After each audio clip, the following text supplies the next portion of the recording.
What's going on, everybody? Welcome to another edition of the Talking to the Doll Benfica podcast. My name is Alfredo. I'm here with Cristiano Oliveira. What's going on, everybody? And up north, Dave De Oliveira. No relation, but as nice of a guy as you could find. What's up, Dave? I appreciate it. Nothing much. One half of the great White North tonight. That's right. The other half is not here. Was feeling a little bit under the weather, so if you guys reach out to him on Twitter, wish him well.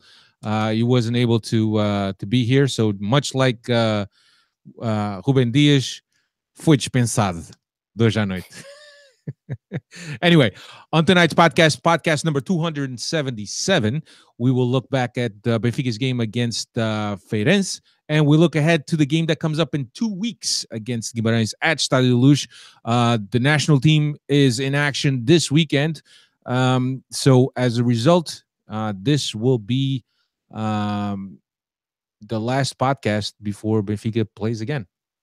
So we'll be back after Benfica plays again. So next week we're off. I should have just said that. That was much simpler to say that we're going to be off next week. Anyway, sometimes the easiest things are the hardest to say. Yeah, there you go. So here we are. Let's get right into this Feirense game. Benfica traveled up to Santa Maria da Feira to play Feirense this past Saturday in a game that we anticipated being a tough game because of smaller pitches, usually heavier pitches because of a lot of the rain that's been felt in Portugal.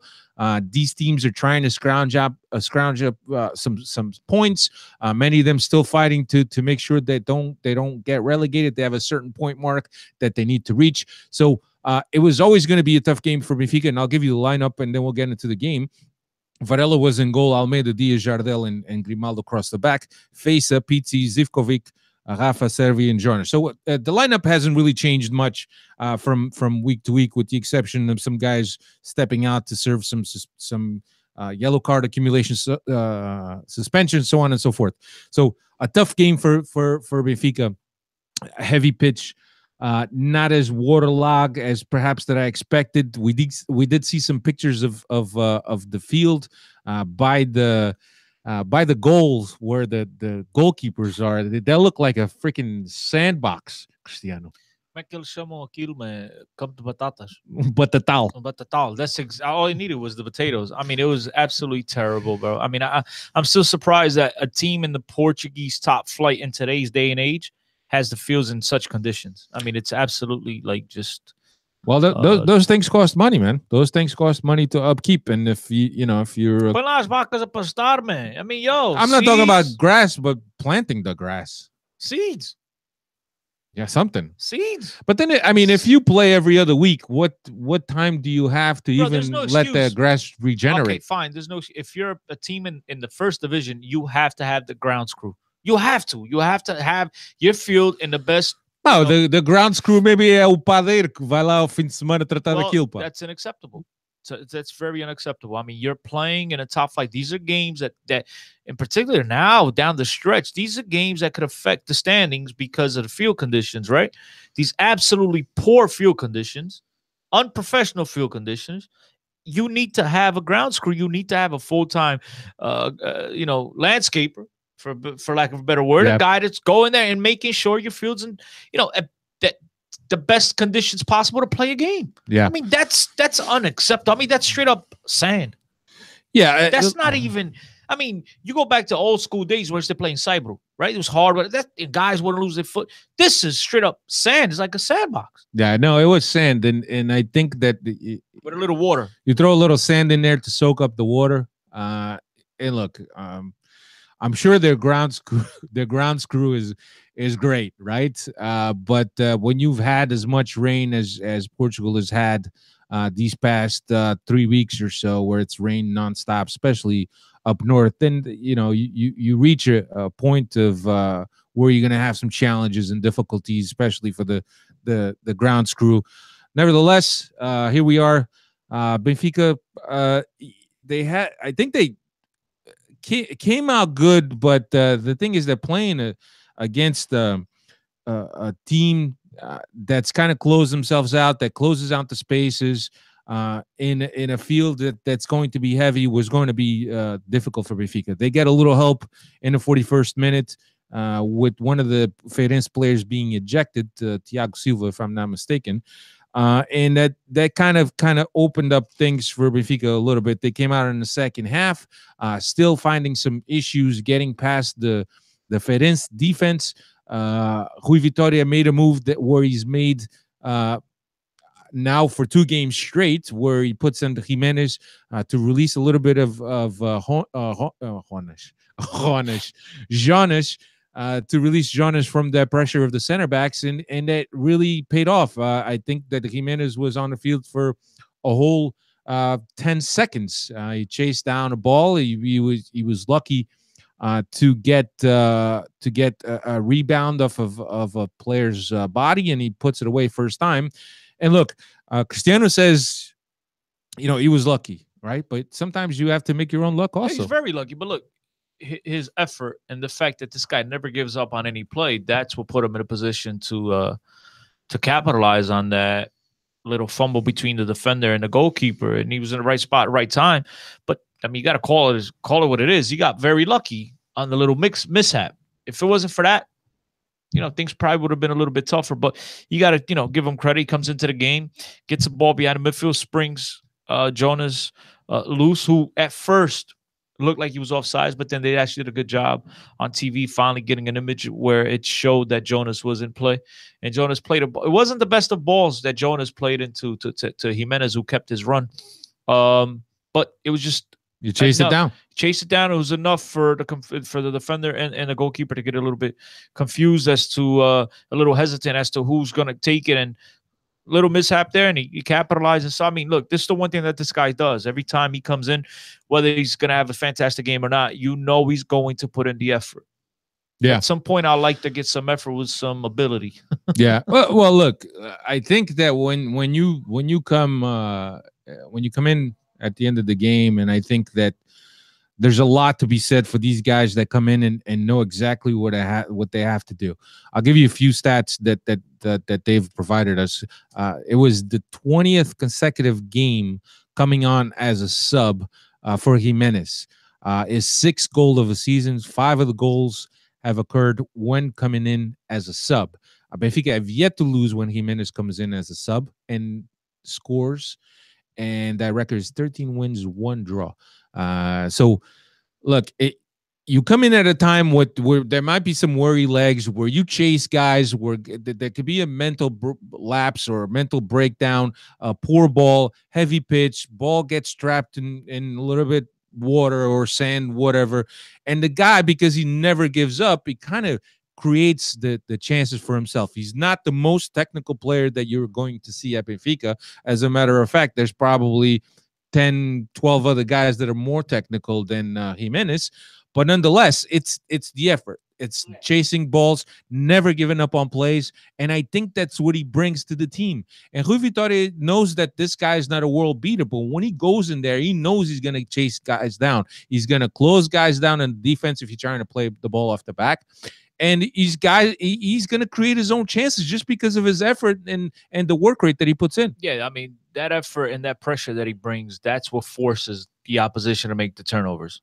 And so without that, teams would have a little bit more time, knowing that, the guy's not going to come in and really pressure you 24/7 like we see Jimenez do. And so they have a little bit more time to play the ball at the back. Now, when you have a bull chasing a red flag around, putting that pressure 24/7, chasing it down, you're going to have to play quicker out the back, and therefore you're forcing the mistakes. And so that's something he does really well. And to me, this is something I've been thinking about over the last couple of weeks, because you've seen here that Benfica's obviously, I mean, we've beaten this horse down over the last couple of months here on the podcast as far as a 4-3-3, but we've noticed that when he comes into the field, we talked about this all the time. Jonas plays better, 1. 2, the team seems to score more goals. At what point does Rui Vitoria even consider switching it back from the 4-3-3 that we've played in over the last 5 months, right? And we've had some success with it, and then some games where we haven't had success.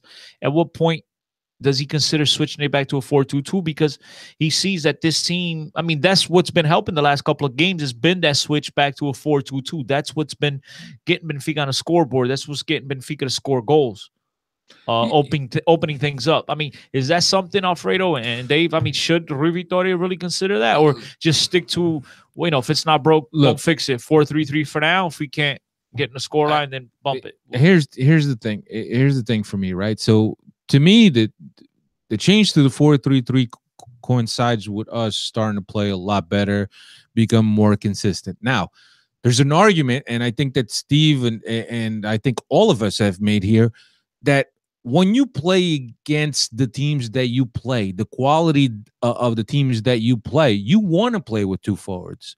The last thing you want is to play with one forward. But at one point, we were struggling, and I think that it was the fact that Pizzi hasn't had a good season. It was the fact that we needed to get Krovinovic into the lineup that we came up with this 4-3-3. And if anybody recalls, 4-3-3 is Rui Vitoria's preferred system. He played like that at Guimaraes. He played like that at Passos. So there's a certain familiarity. And I think that the 4-3-3 comes from perhaps the necessity to change things up. And Steve might say, well, it was made because we needed to get a player like Krovinovic on the field. Nevertheless, you know, when you strip everything down and you look at all take all the factors away, the fact is that Benfica started playing better when they went into the 4-3-3. Yes, they have. But look, first of all, I'm not a fan of the 4-3-3 unless you have the horses, right? That's one. We talked about this forever. But I think at the time it was the right move. Jimenez wasn't particularly any good. Seferovic started off hot, and that's when we're playing a 4-2-2. Then he disappeared off the face of the map. And so I understood the switch at the time. But now, the reason why I asked this now is because it's not necessarily that the team is playing bad in a 4-3-3. It seems like what's opening up these games is when he's bringing in a Jimenez and switching it to a 4-2-2. That's been the key to success over the last couple of games here in the Liga NOS. So that's why I'm bringing up the question. I mean, now that things are starting, like, you know, to fall into place for Jimenez, being a little bit more consistent, a guy that's like every other player, the more rhythm, the more play, the more minutes you get, the more rhythm you're going to get, right? And he seems to be hitting that stride now, right? And Jonas is playing, but I just think it's a question that should be asked. I mean, should they consider switching it to a 4-2-2 now? Well, let me ask you this. And Dave, did you want to add something? Yeah, I just if we're switching to a 4-4-2, who are we taking out of the lineup to slide Jimenez in there? Because and to my point, Jimenez is a super sub. He's most effective when he's coming off the bench. He's giving you that energy. If you're expecting him to do that for the full 90, he's not going to be that much effective. And if we come down to those close games, who's that player coming off the bench? Based on what I've seen over the last month and a half, I would say. More than that. No, you don't know what I'm saying. All right, voilà. Based on what I've seen over the last month and a half, that to me, to answer that question is simple. The guy I would take out to be Servi. I'll take Servi out and I'll make him my super sub. That's the guy. Why am I crazy? Servi hasn't been like the guy that's really, dude, Alfredo. It doesn't have to be lights out. I think that the system depends to me on these two guys. Is doing that system, that left side. Zivkovic, if I had to take one guy out, all right, to answer his question directly, if I had to take one guy out to bring in a second striker, Servi would be the guy that I would take out. But if Zivkovic has never been an option, at least the first option to play a left wing, why would he be? He wasn't an option to play left center mid, and he's an option now, right? Zivkovic wasn't an option, period. How about that? But that's a position that was created but not for him. No, but he stepped in. He stepped in it. Yeah, after many choices ahead of him, then the coach. Dude, listen. I think right now, if I had to make a sub and I had to take, because Rafa, I think, even though he's crazy inconsistent, he's definitely picked up his play, and I think you have to give him, because one thing with Rafa is that the one thing he's always had, and I say this in mostly every other sport, I say it too, which is one thing you can't teach in sports is speed. And Rafa has speed. That's why he's always in those positions. And we've seen him missing 53 breakaways this past weekend, but because of that speed. And Servi brings some of that too. I'm not saying he doesn't, but I just think over the last month, the way that Servi's played, he went through a 3-week stretch where he was absolutely lights out. And ever since then, he's been missing a lot of games. And so I don't think he's been that bad. Okay, so Alfred, so answer me this question, right? Because this is the part that I think you're arguing, but you're not understanding. The question is, if you had to insert a second striker, who are you taking out? So mine is Servi. Who are you taking out? If I had to absolutely insert a second striker, that's what I'm saying. If you had to take out Pizzi. Okay. That's fine. Pizzi, for me, Pizzi has been the worst player on this team, bar none, the entire season. Pizzi has been the worst player for me on this team the whole season. There's no one that has performed worse than Pizzi overall in the season. Well, no one. You should say players that get minutes because Fedovic had a stretch. Well, that's what I'm talking about. Okay, I mean, from regulars. From D11, like 12, 13. But then again, here's the thing: if you go to a two midfielder setup, is Zivkovic the guy that's going to be that central guy, or is he better as a guy that plays on the left? I answered that question. In the left of the midfield. I answered that question. That's why I said I would take out Servi. I answered that. I'll leave Pizzi in there in the middle, and I'll let and same thing. Since when have you become a Pizzi fan? Dude, I don't think Pizzi is extraordinary. I don't, but I think out of all the players on this roster right now, he's the one that's best suited to play ahead of Feja in a 4-4-2. Yeah. I mean, that's it. No, I think he has games where you you go watch Pizzi play last year to this year. Oh, it's night and day. It's like the guy forgot how to play soccer. But at the same time, who else do you trust? I mean, I love Zivkovic. Absolutely love Zivkovic. If I had to pick someone to play that position rather than Pizzi, I'd give him a shot. I'm not sure if he could do it. Do I think he could? Yeah. Do I have a little bit more confidence in Pizzi because Pizzi's played that role and I've seen Pizzi be arguably Benfica's MVP last year at that position? So for that reason, I still stick with Pizzi. But again, if we're putting Jimenez in the starting 11, who's our super sub coming off the bench? Servi. As a striker? Look, Servi, striker got Seferovic, but Servi's a guy that could come in because, again, he's, another guy that's similar to Jimenez, a guy that's going to come in with the effort. One thing you're never going to question with Servi is his effort. He's going to bring that. So when you bring in guys off the bench, you want to bring guys that are going to be instant impact, guys that bring instant energy, right? Rather than the Pizzis and even the Zivkovic guys who like to get into the flow of a game. Servi, Zivkovic, these guys come in and they're just... Look, not Zivkovic, Servi and Jimenez. These guys just come in and they're just running all over the pitch. Here's my thing, right? My thing is that, yeah, I do understand playing against smaller teams, you insert another forward to have another option up front, right?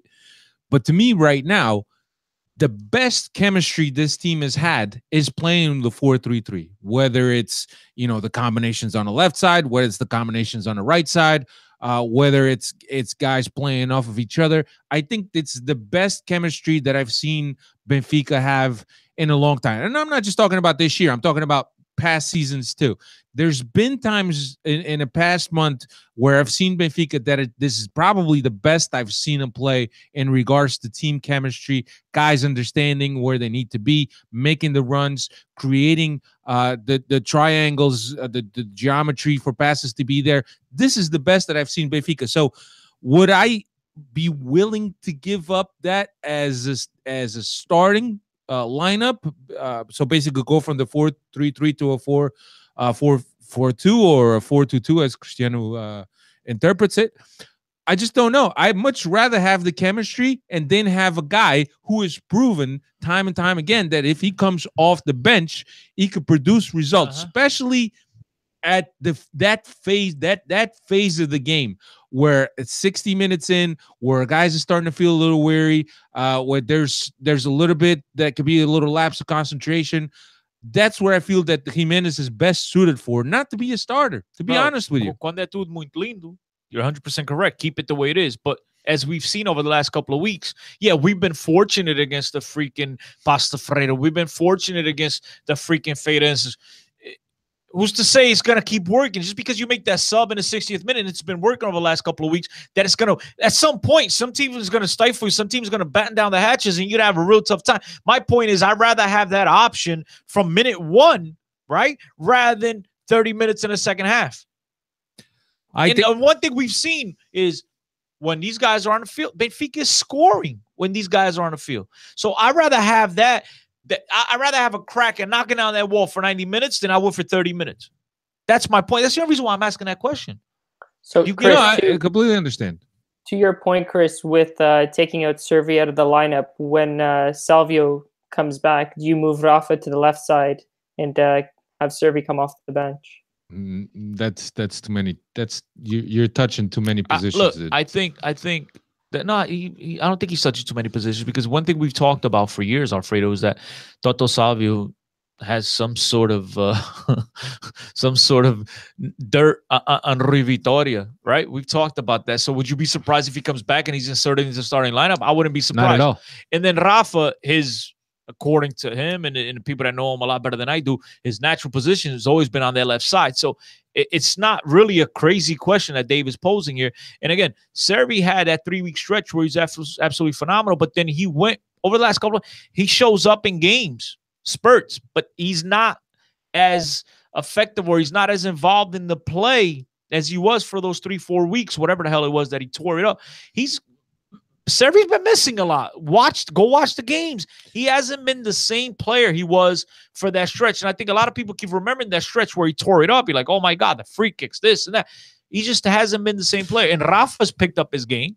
So if somebody's got to come out because you want to keep Rafa in and he's in love with Salvio, that's the next guy to come out. Well, Alfredo. But the thing is that he's not going to change from a 4-3-3. So that's Well, we're talking about a 4-3-3. Hypothetical.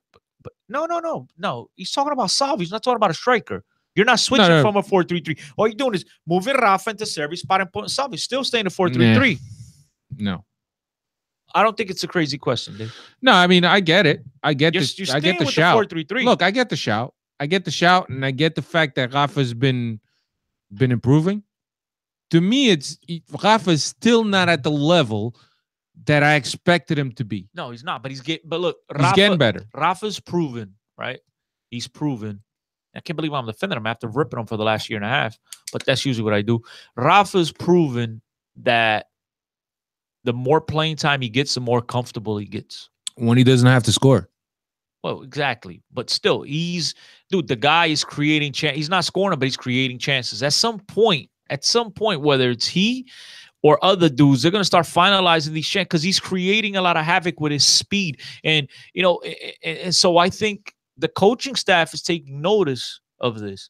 They can't. I think when Salvio comes back, it's going to be a very tough decision for Rui Vitoria, who is going to have to decide between Rafa, the most expensive transfer in club history, who finally seems to be turning a corner here, right? He's playing, well, compared to what he was playing before, terrific. Still not playing good towards that. I mean, consider the guy had 4 breakaways and he scored whatever. So is he playing a lot better than we played before? 100%. But he's going to have to make a very tough decision. Do I go with the guy that I've won 2 championships with?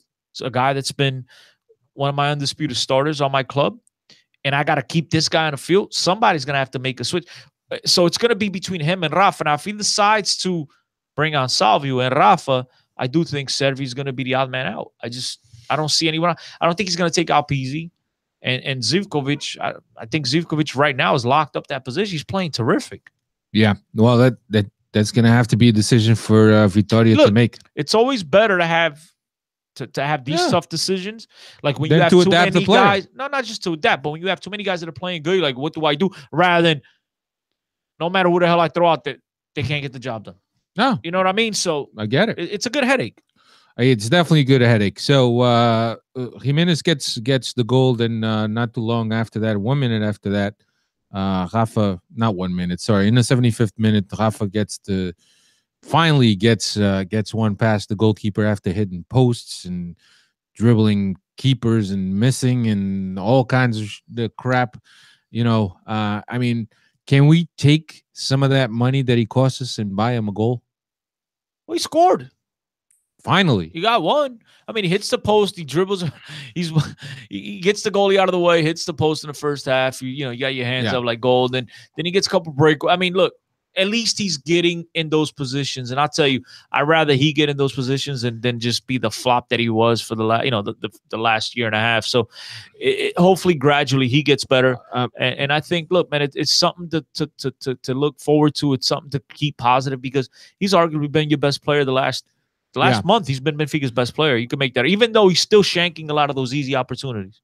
Yeah, no, look, I'm warming up to him, but I think he's still quite a bit off of what I've been expecting since Benfica got him. I was on Twitter on Saturday and I said, this guy's he's getting better, but something along the lines, his final ball is terrible, yada, yada. And then 2 seconds later, he scores. I say, you just knew he's going to score when I criticize. So I need to start criticizing everyone. Yeah. I'm going to criticize Varela a lot louder. Yeah. Well, since we started don't jinx getting it, on his case. Yeah, let's not bring it up. So Jimenez, since we're on Jimenez, we'll give you some stats that they've brought up. Jimenez stats second half of the season, 2017-2018, 4 goals in 10 games, coming in as a sub. And of course, we know that's not done. And 2016-2017, 2 goals in 9 games, dealt with injury, and Mitroglou ahead of him in the depth chart. And the 2015-2016, 2 goals in 14 games. I had Dave look this up for us, and I did think that he was more of a factor in the final stretch of the season, and maybe it's just perhaps that he comes in, he kind of makes difference with some of the things that he does with his effort. Nonetheless, he is our super sub, if you want to look at it that way.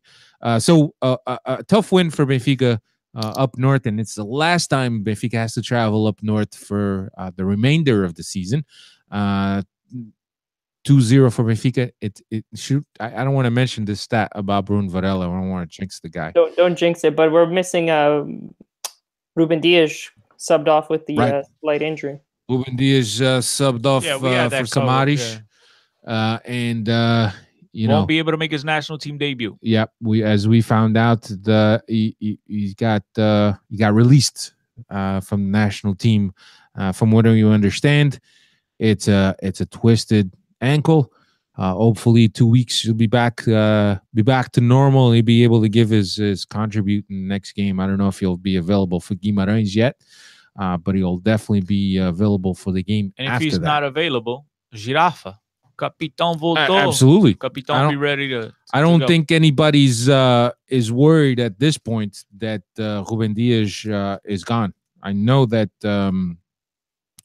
he's been a guy that's been instrumental in the success and the solidity of that back line, but nonetheless, nobody's complaining that the alternative is Luizão. I don't think it's the complaint about the alternative. I just think it's no one's really worried because of Ruben Dias' injury not being a major injury. So people just like, okay, he's fine. It's not major. And if he has to sit out a game, we got Capitão. We're okay. It's not like in years past where you had to make Samaris convert him to a center back, or like a lot of people didn't trust Lisandro Lopez, stuff like that. Now you have a guy that that could play at this level, been here. He's getting up there in age, obviously, but he's a tremendous leader and a guy that... Well, think about it this way. If Andre Almeida got hurt, now you're worried.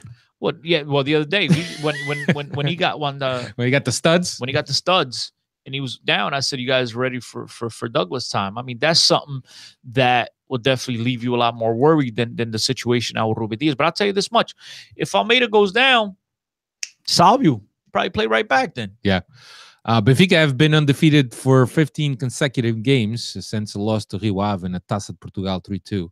Back, that remotes back to December 13, 2017. So with that being done, and now with the international break, I think this team will have a chance to regenerate, to clear some mind. It's been an intense few months because of the chase. We are now sitting in a position that we control our destiny, so we need to get back to regaining the focus. And I know that oftentimes the international break is a disruption to that to that rhythm that you're so accustomed to. Practice, practice, practice, rest, game, rest, practice, practice, practice. It's funny you mentioned this international break now, because we had this question. Somebody asked us on one of the Twitter questions here for the podcast about 2 weeks ago, who does the international break favor? And at the time, Benfica were relatively healthy with the exception of Salvio. And we're like, right now at this point, I think it helps a Sporting or helps a Porto better because of the injuries. Yeah. But now that Ruben Diaz is out, hey, yeah, it's it can not help. But look, it's not the end of the world. It's not the end of the world, but still, yeah, he's a key guy, and he's been playing terrific. And we have confidence in Luizão, but today Luizão is not, Ruben Diaz. Yeah, look, you look at it two ways, right? It serves as to recuperate guys. That's another week that Salvio has to get back in shape or healthy.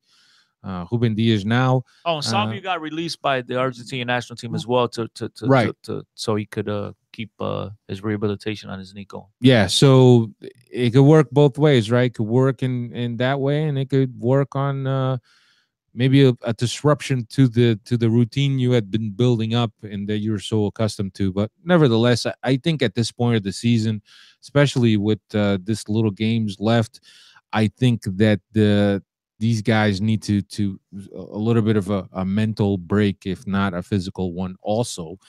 But I don't think it's detrimental to Benfica, but we'll see. Benfica will play Vitoria de Guimaraes on the 31st, and we can go into that since we're not going to be back next week. Guimaraes is currently 9th, 33 points off of 10 wins, 3 ties, and 14 losses. Away, only 3 wins, 1 tie, and 10 losses. They're tied for first with 2 other teams with the most losses away from the Dom Afonso Henriques. Last time that Guimarães beat Benfica remotes back to the 2013 year at Estádio da Luz. Last 5 at Estádio da Luz, 5 wins. And Benfica secured the Tetra last season with a 5-0 win. Last 10 between the two teams head-to-head, 9 wins, 1 draw for Benfica, obviously. So didn't they beat us in Taça Portugal as well? They beat us in the Taça Portugal in 2013. That's what but I was just saying that's probably their last victory. That's what I was saying. That's their last victory in the final. But that's not. Oh, okay. That's not. You said the last victory started to lose. Yeah. Oh, it was. I don't know if it was Estádio da Luz. That was at Estádio Nacional. You're right. It was at the Jamor. So I was just saying, are you just throwing up Liga NOS stats, or you mean overall the two teams head to head on official competitions? Yeah, I thought they lost that game, Vitoria. I remember that. Yeah. So that's it. Yo, listen. What do you think? They fired 2 coaches this season already. They got Peseiro, who's a professional guy. Is it Peseiro? Yeah, Peseiro. Yeah, Peseiro, who's a professional coach, guy's been around. He knows a thing or two about soccer, and they definitely have some tricky players, and in particular, Rafinha, guy who's been linked to Sporting, exceptional player, guy that I wish Benfica would have taken a closer look at. But nonetheless, this is a team that could surprise you because they do have quality players. But I say this every single week, guys, and just repeat: it's a Estádio da Luz. Benfica should have won this game, and Benfica's been absolutely hammering these guys at Estádio da Luz over the last couple of seasons, and they should keep that going. And Vitoria has not had the best of seasons. That's why they've gone through a couple of coaches here so far. But even though they pose a threat, I still think Benfica comes away with a 2-3 victory. Yeah, look, 2-0, 3-0. Yeah, they're sitting in 9th, so they're not in any danger of going down or being in danger of fighting to stay above. But they have only won 3 games out of the last 15 games, lost 6 out of their last 10. So I think that when they brought in Peseiro was a little bit just to stabilize. I think maybe the players had lost confidence in Pedro Martins, so they needed to bring a fresh face. I don't think at this point. I think at this point the players have probably resigned themselves to the season that they've had. I think without looking at the table, I think they're a little bit far from Europe to fight for Europe. but I could be mistaken. But it's sitting at ninth. You're okay. That's more or less what's your expected. Cristiano's looking up what's the difference in points for them to Rio Ave. There's only two. That's right.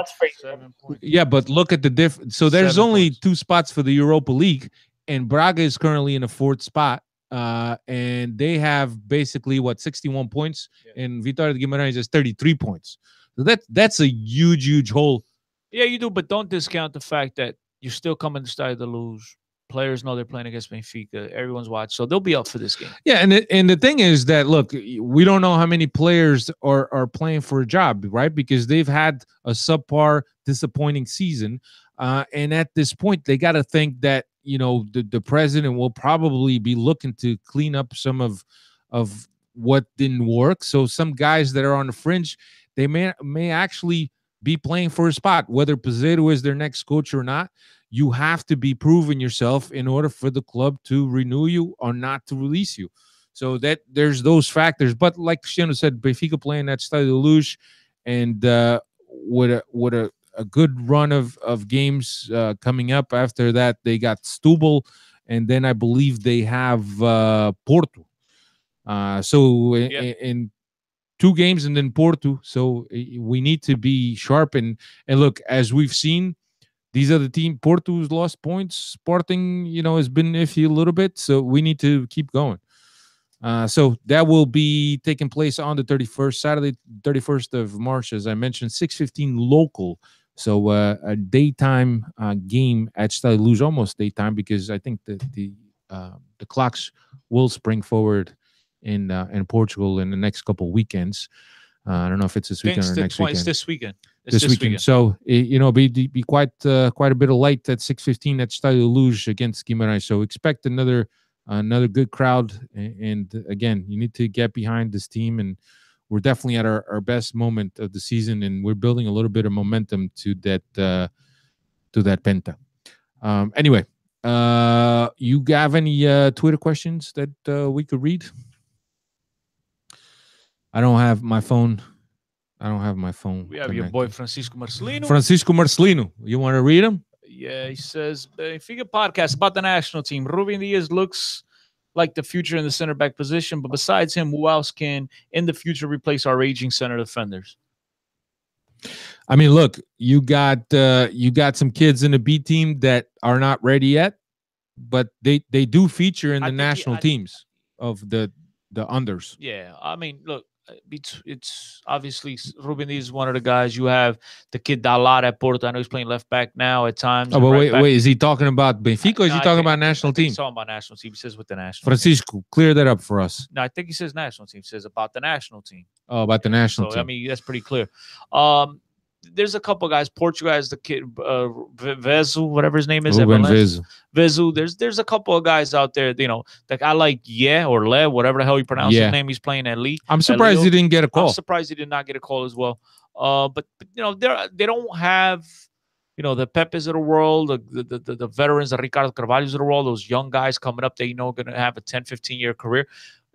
But they do have adequate players right now. I think these kids do give you some type of motivation, some type of confidence going forward. The Ruben Diaz and the Dalots. Dalots is one of the, according to all the scouts. But he's a fullback, no? He could play center back as well. I mean, this kid they say he's like one of the top 3 defenders in the world under 19 or 20, whatever it is. I mean, he's very highly rated. Ruben Diaz is taking us all by surprise, been exceptional.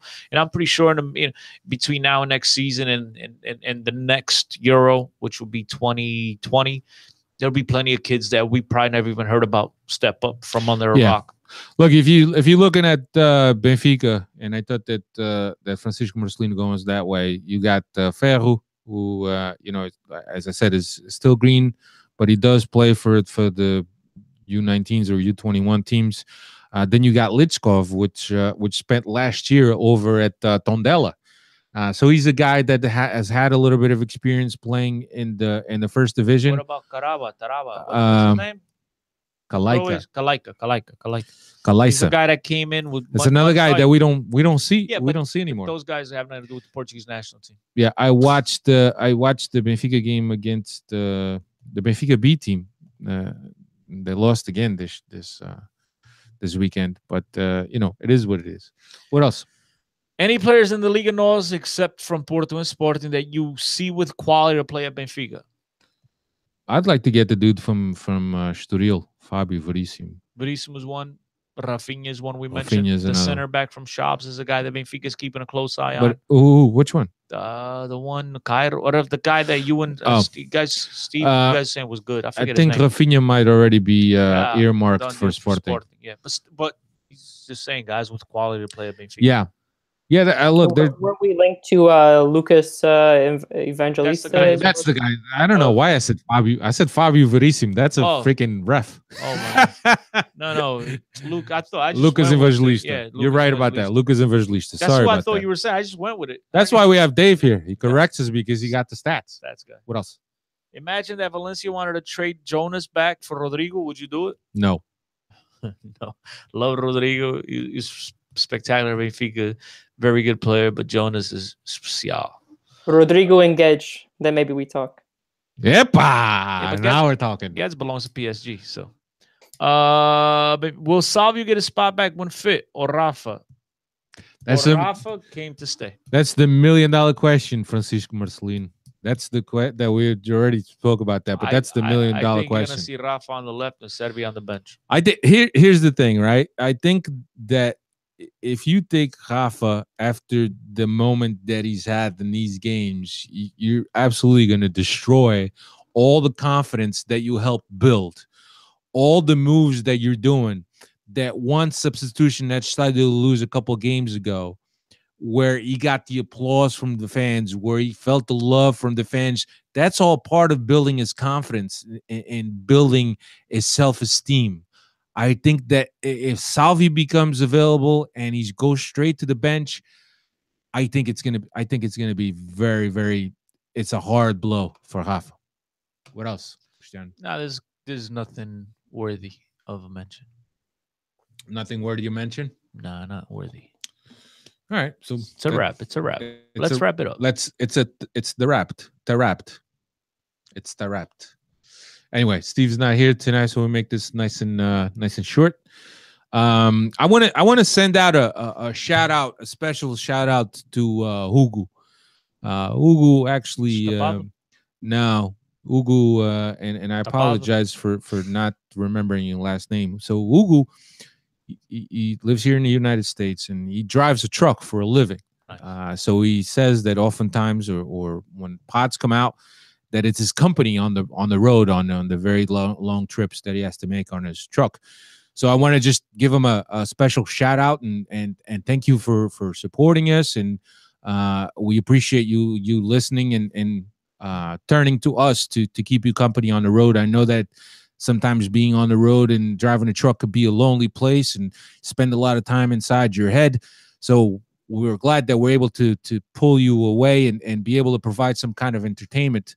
So thank you very much for giving us that chance. I'm not sure it's the best option to listen to me as you're driving. You might drive off the road. You know what I mean? Me screaming and stuff. Like, but whatever. Either way, thank you for listening, man. Yeah. And we appreciate the support from all you guys. Yeah, he hit me up on Facebook, and I don't have his last name. So, but Ugu, he knows who he is. Drives a truck, and he races a Honda Civic. So he knows exactly. Does who he put it in the back of the truck like Kit and Knight Rider? I don't know. You don't know if he does that with a Civic? Anyway, all right. Dave, you want to send out any shout outs? Well, shout out to my boo. No shout outs. Just shout outs for Varela. Keep them going. Yeah, that's nice. I like that. You play a little wordplay there. What do you call it? So the national team is in play. Obviously, as we mentioned, we will be off next week. Thank you very much. I think we deserve a little bit off time. Recharge our batteries and come back for the final stretch of the season, which we hope ends at the Marquês. So thank you very much, everybody, for checking us out. Thanks, Dave, for the stats you provided. We're gonna leave that Varela stat out. And Cristiano, always nice to be here with you. Fantastic. Thanks a lot, everybody. See you in 2 weeks. Take care. Peace. Later. Ciao.